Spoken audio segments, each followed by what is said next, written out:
21st question. Explain the distribution of mangrove forests in India. March 2021 ನಲ್ಲಿ ಕೇಳಿರುವಂತಹ ಪ್ರಶ್ನೆ ಇದು. The mangrove forests are found along the deltas and coastal regions of estuaries of rivers that are subjected to tides.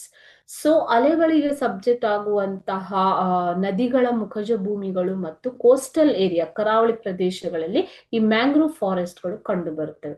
River delta of Ganga, Mahanadi, Godavari and Krishna have these kinds of forests. Okay, so Ganga, Mahanadi, Godavari ಮತ್ತು ಕೃಷ್ಣಾ ನದಿಯ ಪ್ರಸ್ಥಭೂಮಿ ಮುಖಜ ಭೂಮಿಗಳಲ್ಲಿ ಈ ಒಂದು ಕಾಡುಗಳು ಕಂಡು ಬರುತ್ತವೆ.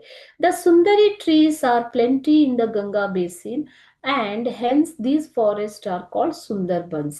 The total area of these forests is about 4,992 square kilometers. So ಈ ಒಂದು ಮ್ಯಾಂಗ್ರೋವ್ ಫಾರೆಸ್ಟ್ ನ ಟೋಟಲ್ ಏರಿಯಾ ಎಷ್ಟಿದೆ ಅಂತಂದ್ರೆ 4,992 ಚದರ ಕಿಲೋಮೀಟರ್ ನಷ್ಟು ಇದೆ.